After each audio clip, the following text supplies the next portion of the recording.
Ik doe het je haast net eerste vragen, maar hoeveel drukte hij nou maar de media? Nou, zo'n juster 30 of 40 telefoontjes. Dus het barst wel los, zeg maar zeggen. Ja, ik heb steeds meer het gevoel dat we emotioneel zo graag iets willen. En dan begint hij in en dan rent iedereen erachterom. Die us weer beslissen. De NOS filmt us jonger Gurbe Douwstra en had het oer de Alversterrentocht. Zeg, Ja, hi. wat doen jullie eigenlijk? Nou ja, we komen graag even hier in Friesland kijken hoe het is met de koorts, met de schaatskoorts. Maar heerst die niet meer bij jullie? Ja, dat is ook een beetje wat wij denken. Komt hij er of komt hij er niet? En de media lieken het de hele week al volslijn in de ban van de Tocht der Tochten. Is het een beetje belachelijk dat ik deze vraag nu al kom stellen? Dat weet ik niet. Ja, ik denk het al. Weet je wel. De eerste reactie is toch wel dat ik er een beetje om moet lachen. Site Rob Koning haat opleiding communicatie van de NHL. Dat zoeken naar dat bijzondere van wie weet. En alleen dat gevoel al, dat verzorgt bij een heleboel mensen al de kriebels, denk ik.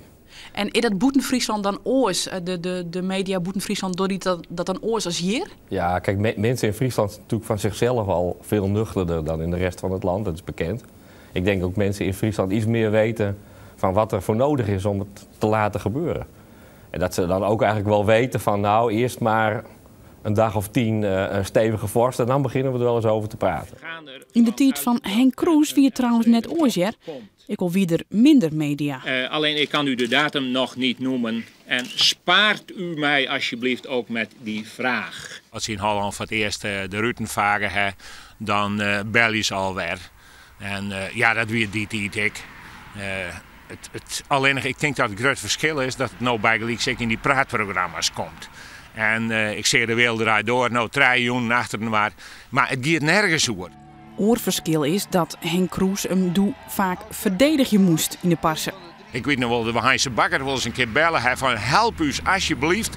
En dan gaan we mij met veld in. De wekker op ziekje en ze waarom altijd net koeien. Even rustig blijven. Had de rest van het land dan jeder lijst van de Alversterrenkoorts als wij nuchtere Friezen? Of krijgen wij stiekem ik al wat verheging? En dat zijn dan nuchtere Friesen, ja? Ik kom hier nergens met de lok om te maaien zien, maar de spanning bloedt bij mij ook altijd nog. Ik heb de indruk, jullie lachen een beetje om ons. Maar stiekem hopen we met z'n allen net zo hard.